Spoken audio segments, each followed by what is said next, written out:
Hello everyone, and welcome to my Soap Twist 24 channel. I hope everyone is having a wonderful day. Before we begin, please hit the subscribe button and give this video a thumbs up. Ridge Forrester stood at the brink of the cliffside, the water below slamming against jagged rocks, a wild symphony of nature that matched the tempest inside him. The air was thick with the sense of salt and impending rain, and the late afternoon sun put a golden glow over the landscape, bathing Brooke Logan's face in warm light. She stood in front of him, her eyes wide with eagerness, her golden hair catching the breeze. He had a small velvet box in his palm, which weighed more than the entire planet. This was the moment. After years of tangled love, heartbreak, and second chances, he was finally ready to ask her to be his forever. "Brooke," he said, his voice steady but full of emotion, "we've been through a lot. More than most people could ever survive. But every time life tried to separate us, we found our way back together. You are my home, my heart. I can't imagine a future without you," he said, dropping to one knee and opening the box to find a brilliant diamond ring. "Would you marry me?" Her lips parted, releasing a quiet gasp as tears welled in her eyes. For a brief time, the entire globe appeared to stop breathing. But before she could respond, Ridge's phone vibrated in his pocket, relentless and jarring.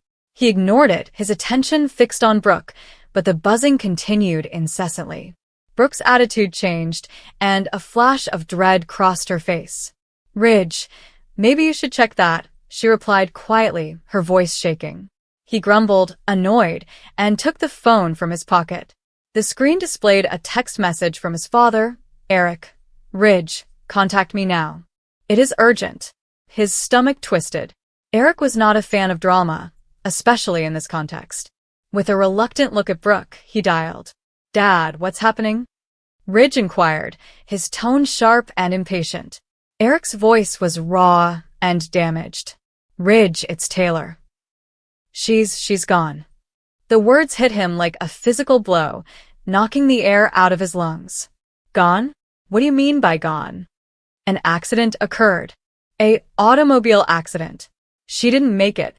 Eric's voice trembled, and Ridge could feel his father's sadness consume him. "I'm so sorry, son."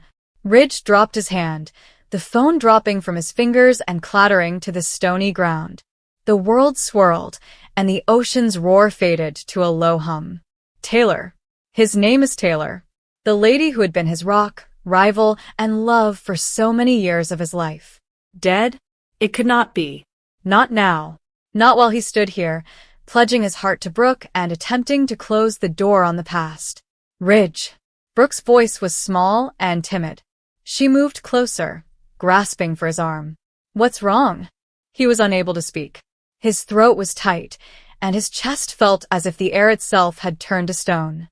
He looked at her, the woman he loved, the woman he'd just asked to marry him, and all he saw was Taylor's face, her warm brown eyes, her fierce determination, the way she fought for him, their family, and all she believed in. "She's gone," he said softly, hardly audible.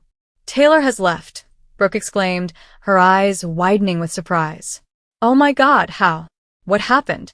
Ridge shook his head, unable to understand anything. "An automobile accident. Eric just told me." He slumped to the ground, his legs giving way, clutching the velvet box in his hand. The ring gleamed mockingly in the fading light. Brooke knelt alongside him, her hands soft but hard against his shoulders. "Ridge, I'm so sorry," she said softly, her voice filled with sorrow. "I know how much she meant to you." "Meant to him." The words echoed, hollow. Taylor was more than simply a part of his history. She was woven into the fabric of his existence. Their history was a tapestry of love and tragedy, battles waged and memories treasured. Despite their divergent careers, they had shared children, dreams, and numerous memories. And now she was gone, just like that. The cliffside felt like the edge of the planet, and Ridge was perched on it. He wanted to scream and demand explanations from the cosmos, but all he could do was sit there and stare at the ring in his hand. Brooke's presence alongside him provided both comfort and anguish. How could he celebrate a future with her after the past had been torn away? The hours that followed were blurred. They drove silently back to the Forrester mansion, Brooke's hand resting on his, though he barely felt it. The news had spread by the time they arrived, and the home was packed with distraught faces. Steffi, Taylor's daughter, was crushed on the couch, her face buried in her hands, Finn beside her, his eyes red-rimmed. Thomas paced the room, his jaw tightened and his hands squeezed into fists. Eric sat in his armchair, staring blankly into the fireplace, while Donna lingered around, unsure how to console him. Rich wanted to go to Steffi, comfort her, and assure her everything would be fine, but the words froze in his mouth. How could he soothe her when he couldn't even console himself? Instead, he stood paralyzed, torn between the life he had been eager to embrace and the one that had just been broken. Brooke remained by his side, her presence constant, but Ridge could sense the widening gap between them. She didn't say anything, but he could see she was thinking about the proposal and the moment that had been snatched from them. He couldn't force himself to look at her, not with guilt clutching at his chest. Guilt over moving on, choosing Brooke, and daring to imagine he could leave Taylor behind. The following day, more information on the catastrophe became available. Taylor had been traveling home from a late-night shift at the hospital when her vehicle veered off the road on a hairpin curve. The police claimed it was instantaneous and that she had not suffered, but the words did little to alleviate the grief. Ridge continued rehearsing their last discussion in his head, a brief chat about Steffi and Thomas, nothing meaningful, nothing indicating it would be their last words. He went to Taylor's place, desperate to feel her presence and grab onto something real. The room seemed strangely silent, with her favorite scarf still thrown over the couch and a half-read book on the coffee table.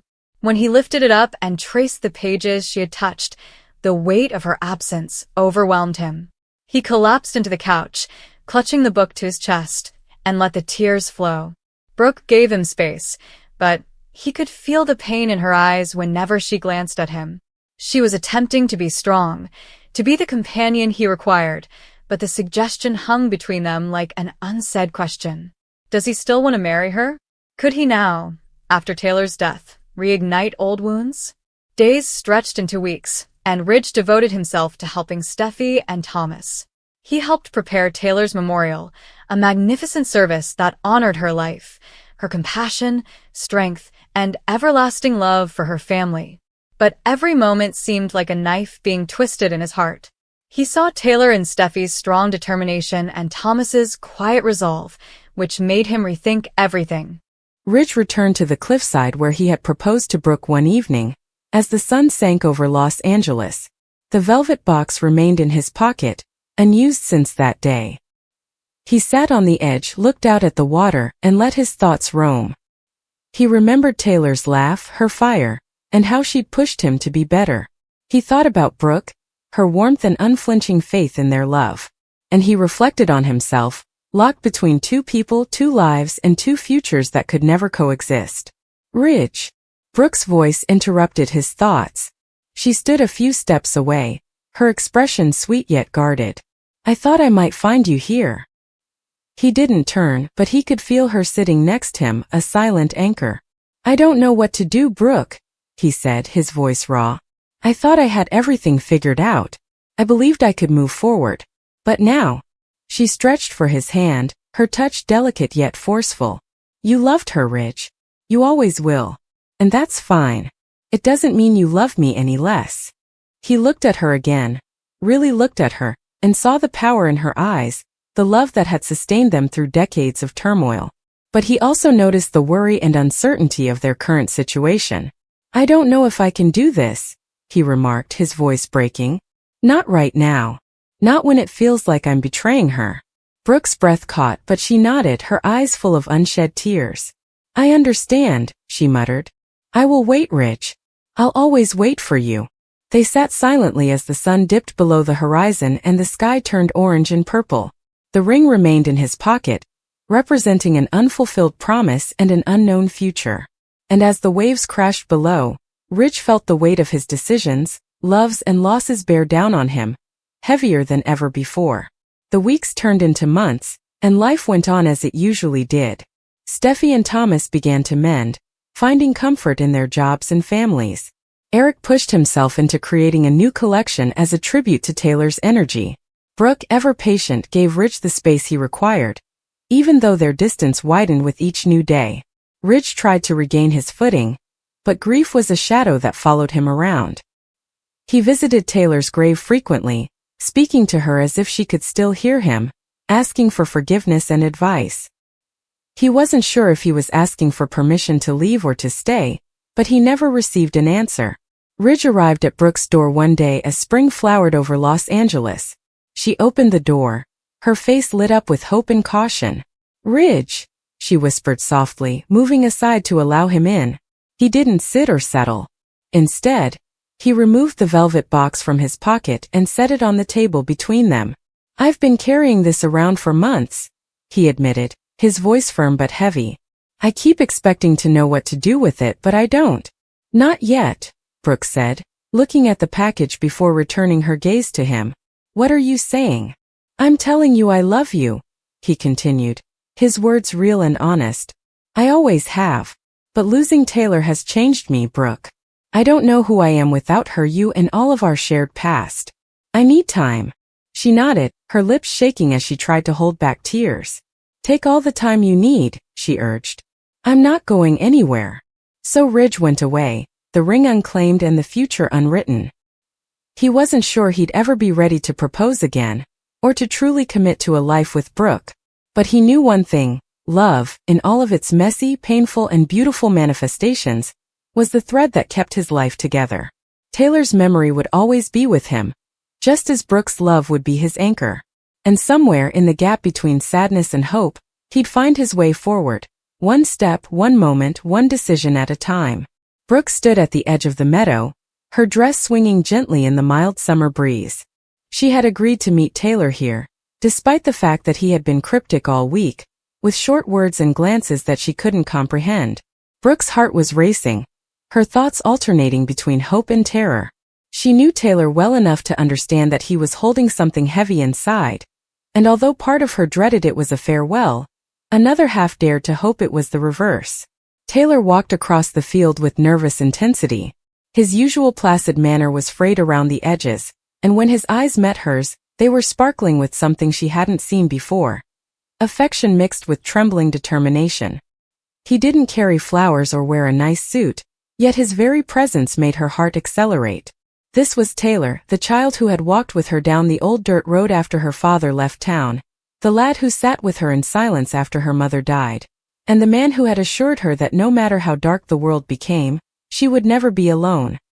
He stretched out and held her hands, his grip warm and his voice gentle but tight. He said, "Brooke," and her breath caught. "I've carried something with me for a long time. I don't want to bear it any longer without you knowing, without you being with me." Her heart leapt into her throat, but Taylor went to one knee before she could respond. The sight astounded her. The meadow, the ridge, the fading sky, all merged around the sight of him kneeling before her, carrying a little box with trembling hands. "Brooke," he said, his voice quivering, "will you?" But before he could finish, his phone chimed. It wasn't the soothing hum of a typical message. It was piercing, relentless, and urgent, as if it demanded to be addressed. Taylor stopped, his eyes flickering with turmoil, and for a brief moment, Brooke wanted to tell him to disregard it. However, something in the vibration felt weighty and foreboding, and she watched as he drew the phone from his pocket with shaky fingers. The screen displayed a message from an unknown number. The words, albeit brief, would cut through the moment like a razor. Illness or death could ever erase that moment. "Taylor is gone. We are sorry to notify you of his passing." Taylor froze. The phone slipped from his grasp and fell onto the grass. Brooke blinked in surprise before bending to pick it up. The message was still present, stark and bizarre. She stared at Taylor, who was kneeling, gasping and shaking. What is this?" she muttered, her voice quivering beneath the strain of disbelief. Taylor's face had lost its color. His lips parted, but no words emerged. He reclaimed the phone, peering at the message as if it were a cruel prank, a flaw in the fabric of reality. But when he read it, his shoulders dropped. I don't understand," he said. How can anyone claim I'm dead?" Brooke's heart thumped painfully in her chest. "It's a mistake," she replied swiftly and desperately. "It needs to be. You are here. You're alive." But Taylor didn't seem convinced. He looked off into the horizon, the ridge throwing long shadows as if the entire globe had leaned into the moment. "What if this isn't a mistake?" he whispered. Brooke felt a chill run down her spine when she heard those words. She grasped his face, making him look at her. "Do not say that. Taylor, you're alive. You're with me," Taylor said, but his eyes welled up with tears he had never shed before. "Brooke, I haven't told you everything," he said, his voice hoarse from years of keeping secrets. "I have been unwell. The physicians did not believe I would make it this far. I believed I could fight it quietly, giving us as many normal days as possible. I wanted to wait until I could place this ring on your hand before telling you. I wanted us to have something certain, something beautiful, even if it wouldn't last." Brooke staggered back, shaking her head, disbelief washing over her like a deluge. No, you can't say that right now. You are here. You are alive. You are asking me to marry you. That is real. Not this message, not whatever, but whoever sent it." Taylor got slowly to his feet, shaking as he pocketed the ring. He grabbed for her, but she backed away, unable to reconcile the situation. The proposal and the death notice merged in her head like two competing tunes, neither drowning out the other. The man she loved stood in front of her, but the world said he was already gone. The days that followed in Textridge were more than anyone could bear. Rumors emerged that someone had hacked into the data, that the message had been transmitted incorrectly, or that it was something deeper, a cruel trick. Taylor got quieter with each theory, though. He did not deny his illness. He did not deny that his time was limited. The message, whether a mistake or an omen, appeared to validate what he had been hiding. Brooke attempted to fight it. She clung to him, wanting laughter and optimism. She planned their wedding, even if only in scribbles on bits of paper. But every night she'd discover him staring into the distance, his hand pushed to his chest, his breathing short, as if the message weighed more than the illness. The town mourned before it was necessary. Friends looked at Taylor with pity, strained grins and fumbling words. Brooke disliked it. She despised the way people began to talk about him in the past tense when he was still holding her hand. She despised the way time seemed to roll in on itself, trapping her between what may have been and what was fading away. Taylor asked her to accompany him on a stroll back to the same ridge weeks later. The air was cooler now, and the sky was tinged with autumn's early blush. This time he carried no box or phone, just her hand in his. "I don't want to leave you with just the memory of a message," he was saying softly. "I want you to remember what I asked you. I want you to hear it clearly and without interruption." Her eyes welled up with tears, but she nodded and let him to continue. "Brooke, will you marry me?" Her response came through broken sobs, shaky shoulders, and trembling lips. "Yes. 1,000 times yes." He grinned weakly but radiantly, and placed the ring onto her finger. For a brief time it seemed as if the entire universe had agreed to pause. The meadow fell silent, the wind died down, and they were poised in a fragile bubble of love and anguish intertwined. But reality did not wait indefinitely. Taylor's health declined rapidly. The ridge saw less of their visits, replaced by hospital walls and silent nights where Brooke read aloud to him to fill the void. She never removed the ring, even when nurses shook their heads and family members murmured about letting go. When the time came, it wasn't a message on a screen, but the quiet stillness of his final breath that told her he was gone. Brooke held him till the light came up, the ridge glimmering dimly in the distance beyond the hospital window, as if it, too, wept. In the years that followed, Textridge never forgot the story. They talked of the kid who was declared dead before he died, the boy who proposed against the flow of time, and the boy who gave the girl he loved a ring not as a promise of eternity, but as testimony of what was genuine in the moment. Brooke carried on, her anguish woven into her movements, her ring never leaving her finger. She nurtured the meadow, planting flowers where he had knelt, so that each spring it bloomed in colors that matched the sunset of their final perfect evening. And despite the fact that the world had told her he was gone before he truly was, Brooke carried the truth in her heart. Taylor had lived, loved, and asked, and she said yes. No message,